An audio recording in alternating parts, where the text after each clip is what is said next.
मैं अभी राजभवन से वापस आया हूं। माननीय लेफ्टिनेंट गवर्नर साहब से मेरी मुलाकात हुई।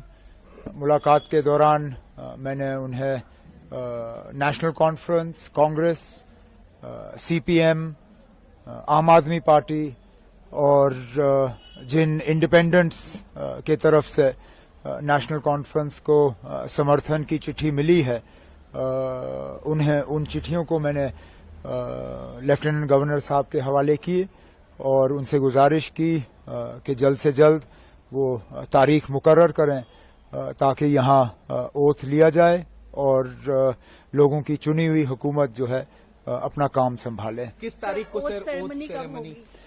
अब ये लंबा सिलसिला रहेगा क्योंकि ऐसा नहीं है कि एक इलेक्टेड गवर्नमेंट को दूसरे इलेक्टेड गवर्नमेंट का जो है में तब्दील होगा।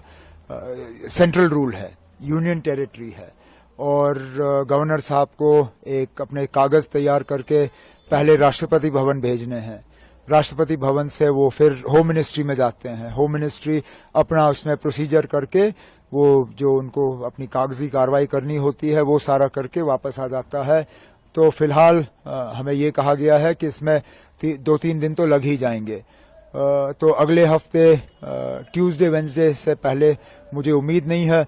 उम्मीद की जा रही है कि अगर ये सारा जल्दी हो जाता है तो वेंसडे को हम ओथ सेरेमनी यहाँ कर लेंगे। ऐसा कयास लगाया जा रहा था कि इंडिया अलायंस के तमाम बड़े नेता इस ओथ सेरेमनी में मौजूद रह सकते हैं, तो किन अब आप अभी वो आप फारूक साहब से बात करिए।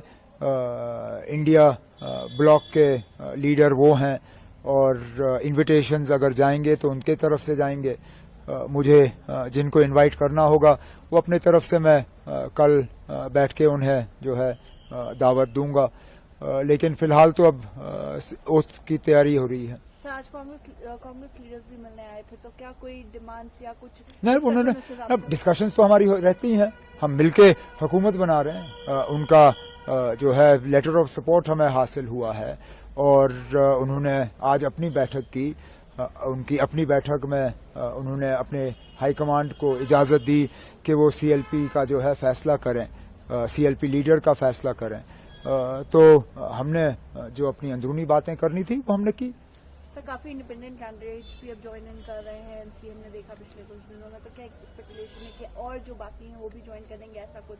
न, ऐसी बात नहीं है। ये आमतौर पे वही लोग हमारे साथ जुड़ रहे हैं जो पहले भी हमारे साथ जुड़े हुए थे। एक आध को छोड़ के ये सारे वही हैं जिनको शायद अलायंस की वजह से अपनी सीट नहीं मिल पाई और वो आज़ाद उम्मीदवार के तौर पे इलेक्शन लड़के गए और जीत गए।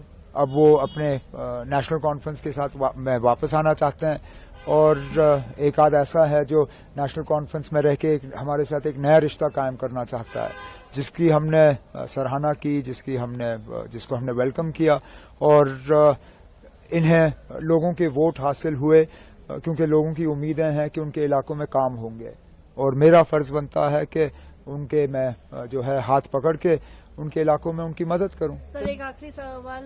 इल्तिजा मुफ्ती जी क्लेम कर रही हैं कि बिज बिहारा में एनसी के वर्कर्स जो है वैंडलिज्म कर रहे हैं, they are attacking their workers. How do मुझे कुछ नहीं कहना इसमें। ये अब अगर किसी तरह का सबूत है तो वो पेश करें। जिनके खिलाफ इल्जाम लगे हैं वो तो उनके खिलाफ अब केस करने के लिए तैयार हैं, डेफेमेशन के। अब ये अदालत को फैसला करने दीजिए कौन सही है कौन गलत। सर, जम्मू डिवीजन के इग्नोरेंस का एक बड़ा आरोप लगा। कोई इग्नोरेंस नहीं है ना, कोई